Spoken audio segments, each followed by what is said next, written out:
Arrest ഒന്നും ചെയ്തേക്കരുത്. നമ്മൾ വീണ്ടും പ്രൊഡിക്ഷൻ തുടരാൻ പോവാ. നമ്മൾ വെറുതെ ഒന്നുമല്ല പ്രൊഡിക്റ്റ് ചെയ്യണം. ഇവിടുത്തെ ഓരോ ടീച്ചേഴ്സ് ആണെങ്കിലും കഴിഞ്ഞ 7-8 കൊല്ലമായിട്ട് ഓഫ്ലൈൻ സെന്റേഴ്സ് ആണെങ്കിലും വേറെ സെന്റേഴ്സ് ആണെങ്കിലും അവിടെയൊക്കെ ട്യൂഷൻ ക്ലാസ് എടുക്കുന്ന ടീച്ചേഴ്സാ. ഇവരൊക്കെ പുറത്ത് ക്ലാസ് എടുക്കുന്ന ടീച്ചേഴ്സാ. ഈ ടെക്സ്റ്റ് ബുക്കും ഇതിന് മുമ്പുള്ള ടെക്സ്റ്റ് ബുക്കും കണ്ട ടീച്ചേഴ്സാ.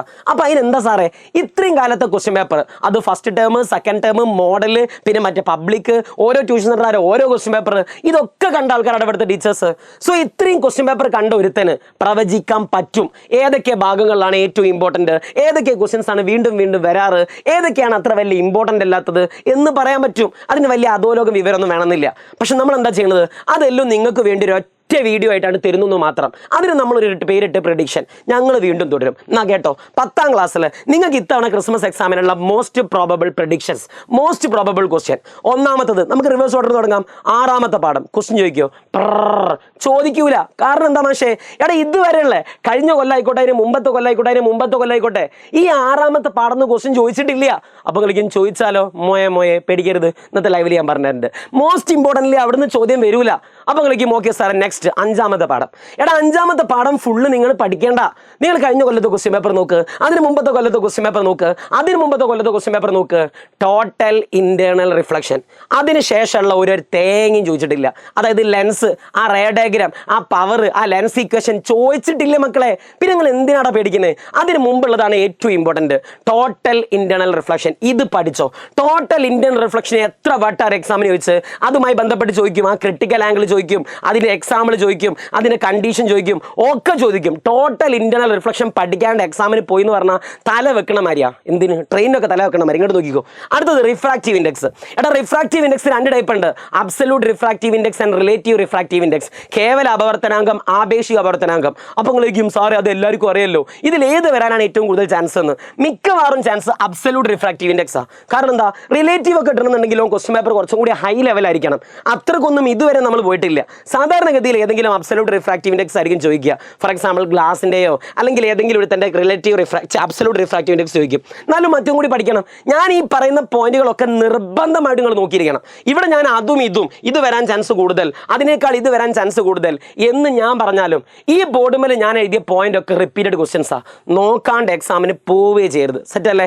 ഞാൻ അങ്ങോട്ട് പറഞ്ഞു നിങ്ങൾക്ക് അറിയില്ലേ, രാത്രിത്തെ ലൈവിൽ വാ, ഞാൻ സെറ്റാക്കി തരാം. സുഹൃത്തുക്കളെ അടുത്തെന്താ? Snell's law. Snell's law most important ആണ്. ആ Snell's law, sine i by sine r is a constant, അതൊക്കെ പഠിച്ചോ. അതേമാതിരി ഈ പാഠത്തിലുള്ള ഒന്നാണ് സുഹൃത്തുക്കളെ ഗ്ലാസ് ലാബിലൂടെയുള്ള റിഫ്രാക്ഷൻ. ഒരു ചിത്രം ഉണ്ടാവും, ആ ചിത്രം വരച്ച് പഠിക്കണം. ഇതാണ് നിങ്ങൾക്ക് 5ാമത്തെ പാഠത്തിൽ ഈ തവണ ക്രിസ്മസ് എക്സാമിന് ഇമ്പോർട്ടൻസ്. എന്നാൽ ഇതേ ഞാൻ പബ്ലിക്കിന് എത്തുമ്പോൾ ഞാൻ ഈ പാഠം മാറ്റും. എന്താ മാഷ അങ്ങനെ? സുഹൃത്തുക്കളെ പബ്ലിക്കിന് ഈ പാഠത്തിന്റെ ബാക്കി ഉണ്ടാവും, അതുകൊണ്ട് ഞാൻ വീണ്ടും മാറ്റും. ഇപ്പം ഈ പാഠത്തിന്റെ ടോട്ടൽ ഇന്റേണൽ റിഫ്ലക്ഷൻ വരെ ഉള്ളത് കൊണ്ട് ഏറ്റവും ഇമ്പോർട്ടന്റ് ഭാഗം ഇതാ, നോക്കണേ. ഇനി നമുക്ക് 4ാമത്തെ പാഠത്തിലേക്ക് പോകാം. ഏതാണ് 4ാമത്തെ പാഠത്തിന്റെ പേര്? റിഫ്ലക്ഷൻ ഓഫ് ലൈറ്റ്, പ്രകാശത്തിന്റെ പ്രതിപതനം. വളരെ സിമ്പിളാണ് ഈ പാഠം. ഈ പാഠത്തിൽ എക്സാമിന് ഏറ്റവും കൂടുതൽ ചോദിച്ചത് യൂസസ് ഓഫ് മിറേഴ്സ്, ആ കണ്ണാടിന്റെ ഉപയോഗം. കണ്ണാടിന്റെ ഉപയോഗം എന്താ? ഏതാണ് മുഖം നോക്കാൻ ഉപയോഗിക്കുക, ഏതാണ് റിയർ വ്യൂ മിറർ ആയിട്ട് ഉപയോഗിക്കുക, അത് എന്തുകൊണ്ടാണ് അങ്ങനെ? ഇത് നന്നായിട്ട് പഠിച്ചോ. പിന്നെ എക്സാമിന് ചോദിക്കുന്നത് rules while drawing ray diagram. പല ആൾക്കാർക്ക് ഒരു സംശയം ഉണ്ടാവും, സാർ ആ കോൺകേവ് മിററിന്റെ റേ ഡയഗ്രാം ഫുള്ള് വരയ്ക്കാൻ ചോദിക്കുമെന്ന്. ഇതുവരെയുള്ള ക്വസ്റ്റ്യൻ പേപ്പർ ഒക്കെ നോക്കിയ സമയത്ത് മനസ്സിലാണ് ഒരു കാര്യം, നിങ്ങളോട് അങ്ങനെ ഫുള്ള് കംപ്ലീറ്റ്ലി ഒരു കോൺകേവ് മിററിൽ മറ്റെന്താ പറയുക 2Fന്റെ അപ്പുറത്ത് ഒരാളെ വെച്ചു അതിന്റെ റേ ഡയഗ്രാം വരയ്ക്കുക എന്നൊന്നുമല്ല പറയാറ്. സാധാരണ എങ്ങനെ പറയാല്, ഒരു ചിത്രം ഒരു തരും, ഇവിടെ ഒരു പറയും കംപ്ലീറ്റ് ദ ഫിഗർ, ചിത്രം ഫുള്ളാക്കാൻ വേണ്ടി പറയും. അപ്പം നിങ്ങൾ എന്ത് മാത്രം പഠിച്ചാൽ മതിയാവും? ആ rules while drawing ray diagram. ഏതാണ് റേ ഡയഗ്രാം വരയ്ക്കുമ്പോൾ ശ്രദ്ധിക്കേണ്ട നിയമങ്ങൾ ഓർമ്മയില്ലേ? പാരലൽ ആയിട്ട് വന്നാൽ ഫോക്കസ് പോവും, ആ സാധനങ്ങൾ പഠിക്കണം. അപ്പോൾ നിങ്ങളൊരിക്കും ഇതല്ലാണ്ട് വന്നാലോ? പിന്നെ എന്തിനാ മുത്തുന്നത് രാത്രിക്കത്തെ ലൈവ് ഫുൾ സാധനം സെറ്റാക്കി തരാം. ഞാൻ ഇപ്പം പറഞ്ഞത് ഇത് എന്തായാലും പഠിച്ചു പോകണം. ഇത് നമ്മൾ അത്രക്കും മാറ്റി കുറുക്കിയെടുത്ത സാധനങ്ങളാണ്. പിന്നെ ആ പാഠത്തിൽ എന്താ ചോദിക്കുക? Mirror equation. ഇതില്ലാന്നുണ്ടെങ്കിൽ നിങ്ങളിനെ കൊന്നോളി. ഇങ്ങോട്ട് നോക്കോ, എൻ്റെ Instagram I D Danish Puthur. ഇന്ന് രാത്രി നാളെ എക്സാമിന് മിറർ ഇക്വേഷൻ വെച്ചിട്ട് UVF അത് വെച്ചിട്ട് പ്രോബ്ലം ഇല്ലാന്നുണ്ടെങ്കിൽ ഇനി ഇൻസ്റ്റാഗ്രാമിൽ കയറി തെറി വിളിച്ചോ ദാനിഷ് പുത്തൂർ അങ്ങോട്ട് എഴുതിച്ചോ. അങ്ങനെ പറയാൻ കാരണം എന്താ? ഇത് ഏത് പൊട്ടന്മാർക്കും കാണും. ഈ വീഡിയോ കാണുന്ന ഏതെങ്കിലും ഫിസിക്സിന്റെ ടീച്ചർമാരാണെങ്കിൽ ഓൽക്കറിയാം ഞാൻ ഇപ്പം പറഞ്ഞത് അത്ര വലിയ മോഹന സുന്ദര വാഗ്ദാനം ഒന്നല്ലെന്ന്. ഇത് എല്ലാവട്ടും ചോദിക്കണ. അപ്പോൾ കളിക്കും സാറേ അത് എല്ലാവർക്കും അറിയല്ലോ, UVF അതിലേത് കാണാനാ പ്രോബ്ലം വരിക? മോസ്റ്റ് പ്രോബബിൾ എന്ന് പറഞ്ഞാൽ ഫോക്കൽ ലെങ്ത് കാണാനാ. ഇതാണ് അതിന്റെ ഏറ്റവും ഇമ്പോർട്ടന്റ്. ഇതാണ് മോസ്റ്റ് പ്രോബബിൾ. പക്ഷെ ഞങ്ങൾ വെറുതെ വിടൂല. നിങ്ങൾ യും കാണണം, വിയും കാണണം, എഫും കാണണം. അത് കാണാൻ ഇക്വേഷൻസ് ഒക്കെ പഠിച്ചു പോകണം. ചാൻസ് കൂടുതലുള്ളത് ഫോക്കൽ ലെങ്ത് കാണാൻ. F = UV/U+V. Okay set. പിന്നെ അടുത്തതാണ് മാഗ്നിഫിക്കേഷൻ. മാഗ്നിഫിക്കേഷൻ ഇമ്പോർട്ടൻ്റ് ആ. കാരണം എന്താ? ഒന്ന് ബുദ്ധിയോട് ചിന്തിക്കുക. 5ാമത്തെ പാഠത്തിന്റെ സെക്കൻഡ് പാർട്ട് ഈ എക്സാമിന് ഇല്ല. സെക്കൻഡ് പാർട്ട് ഇല്ല.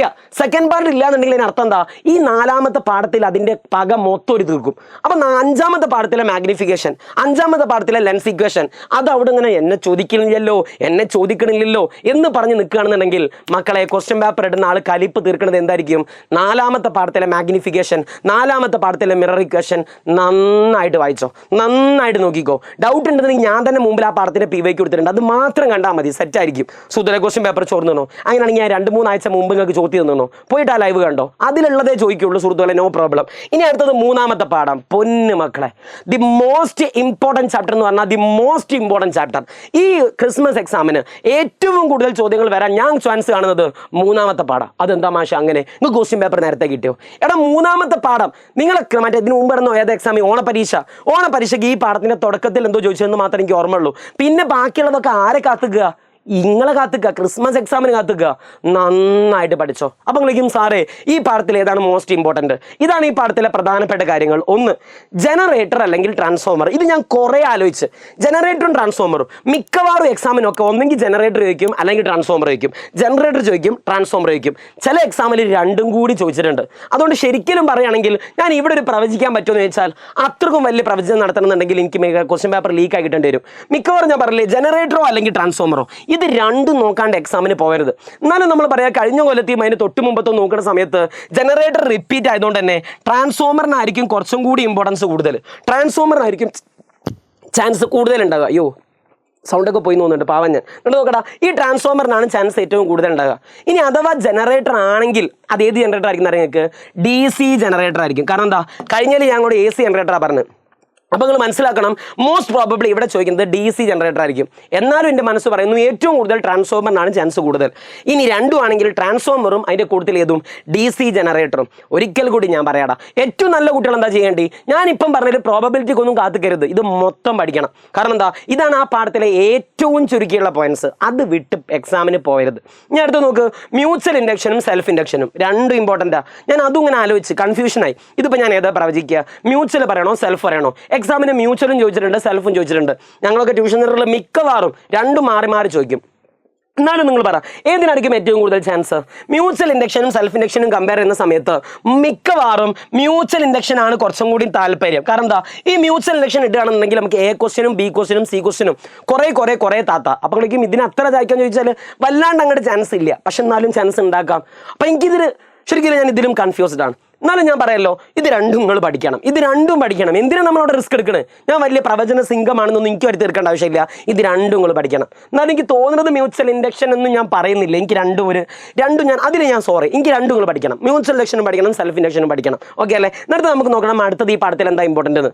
Working principle. ഓരോ ആൾക്കാരെയും വർക്കിംഗ് പ്രിൻസിപ്പിൾ, മൈക്ക്, ജനറേറ്റർ, മറ്റേത് മറിച്ചേത്, അതിൻ്റെ ഒക്കെ വർക്കിംഗ് പ്രിൻസിപ്പിൾ പഠിക്കണം. ചിലപ്പോൾ 1 മാർക്കായിട്ട് ചോദിക്കാൻ ചാൻസ് ഉണ്ട്. അടുത്തെന്താടാ, ഇലക്ട്രിക് ഷോക്ക്. സുഹൃത്തുക്കളെ ക്ലീശ ക്വസ്റ്റ്യൻ, നിങ്ങൾക്ക് എളുപ്പം മാർക്ക് വാങ്ങാൻ പറ്റുന്ന ഒരു ഹെഡിങ് ആണ് ഇലക്ട്രിക് ഷോക്ക്. ഷോക്ക് അടിക്കുമ്പോൾ ചെയ്യേണ്ട ഫസ്റ്റ് എയ്ഡ് എന്താ, അത് എന്തൊക്കെ, നമ്മൾ മുൻകരുതലുകൾ എന്തൊക്കെ, അങ്ങനെ കാര്യങ്ങളൊക്കെ അല്ലേ. പുഷ് ചെയ്യൂ, സന്തോഷിക്കൂ, തള്ളുക, നല്ലോണം തള്ളുക. ഹൗസ് ഹോൾഡ് ഇലക്ട്രിഫിക്കേഷൻ, അതിലൊരു സർക്യൂട്ടിലൊരു ചിത്രങ്ങളൊക്കെ ഉണ്ടാവും. ആദ്യം ഇന്നത്, പിന്നെ ആ സർക്യൂട്ടൊക്കെ, ട്രീ സിസ്റ്റം, അതൊക്കെ നന്നായിട്ട് പഠിച്ചോ. പിന്നെ അടുത്തെന്താ, ഈ പാഠത്തിൽ പലപ്പോഴും നിങ്ങൾ ഇമ്പോർട്ടൻ്റ് ആണെന്ന് പറയാത്തൊരു സാധനമുണ്ട്. എല്ലാ ആൾക്കാരും ട്രാൻസ്ഫോമറിൻ്റെ പ്രോബ്ലം ചെയ്യും. ഞാൻ അങ്ങനെ ആലോചിച്ച് ക്വസ്റ്റ്യൻ പേപ്പറിൽ എന്തായാലും ന്യൂമറിക്കൽ പ്രോബ്ലംസ് വേണ്ടി വരും, എന്തായാലും വേണം. അപ്പോൾ ഈ ന്യൂമറിക്കൽ പ്രോബ്ലംസ്, കണക്കിൻ്റെ പ്രോബ്ലംസ് ചെയ്യുമ്പം ഒന്നെങ്കിൽ ഈ പാഠം ഒരു ട്രാൻസ്ഫോമർ എന്ന് ചോദിക്കാം, അല്ലെങ്കിൽ എന്ത് ചോദിക്കാം, ഈ പാഠത്തിൻ്റെ അവസാനം ഉണ്ടാവും ഒരു വീട്ടിൽ 20 വാട്ടിൻ്റെ 5 CFL, 4 വാട്ടിൻ്റെ ബബ്ബ, ഒരു TV, മറ്റേത് മറിച്ചതൊക്കെ പറഞ്ഞിട്ട് ഒരു ദിവസത്തെ കറണ്ട് കണ്ടെത്തുക. ആ ചോദ്യം ഇമ്പോർട്ടൻ്റ് ആണ്. അതേമാതിരിയാണ് ട്രാൻസ്ഫോമറിൽ പവറും വോൾട്ടേജും കാണുന്ന പ്രോബ്ലംസ്. ഇത് രണ്ടും പഠിക്കണം. അപ്പം കളിക്കും അതിലെന്താ സാറേ പ്രവചനം? എൻ്റെ അഭിപ്രായത്തിൽ രണ്ടും വരട്ടെ എന്നാ. ഇത് രണ്ടും പഠിച്ചോ. ഇവിടെ നോക്കണേ, 20 വാട്ടിൻ്റെ 5 CFL തുടങ്ങിയിട്ടുള്ള പ്രോബ്ലംസ് ഉണ്ടാവും. PT/1000 വെച്ചുള്ള പ്രോബ്ലം പഠിച്ചോ. അതറിയില്ലെങ്കിൽ എന്താ ചെയ്യേണ്ടി? രാത്രിക്കത്തെ ലൈവിൽ വരിക. പിന്നെ സാർ ഇവിടെ എന്താ ചോദിക്കുക? 3-pin plug and safety.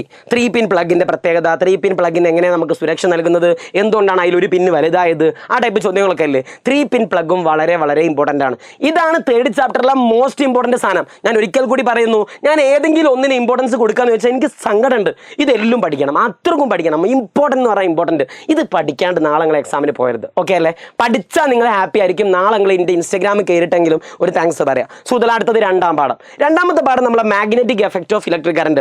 ശരിക്കും എൻ്റെ ഒരു അഭിപ്രായത്തിൽ നല്ലൊരു ക്വസ്റ്റ്യൻ പേപ്പർ ആണെങ്കിൽ ഒന്നൊന്നും രണ്ടൊന്നും ചോദിക്കുക എന്ന് പറഞ്ഞാൽ അതിനേക്കാളും നല്ല ചോദിക്കും വേണമല്ലോ, എന്താ ചെയ്യുക. അപ്പോൾ ഞാൻ ആലോചിച്ച് ഏറ്റവും കൂടുതൽ രണ്ടാമത്തെ പാഠം എന്താ ചോദിക്കാൻ ചാൻസ് എന്ന് അതിൻ്റെ അവസാനത്തെ പേജിലുണ്ടായിരിക്കും. ആരും അറിയാം ആ മറ്റേ മൂവിങ് കോയിൽ മൈക്രോഫോൺ അല്ല, മൂവിങ് കോയിൽ ലൗഡ് സ്പീക്കറും അതേമാതിരി DC മോട്ടറും.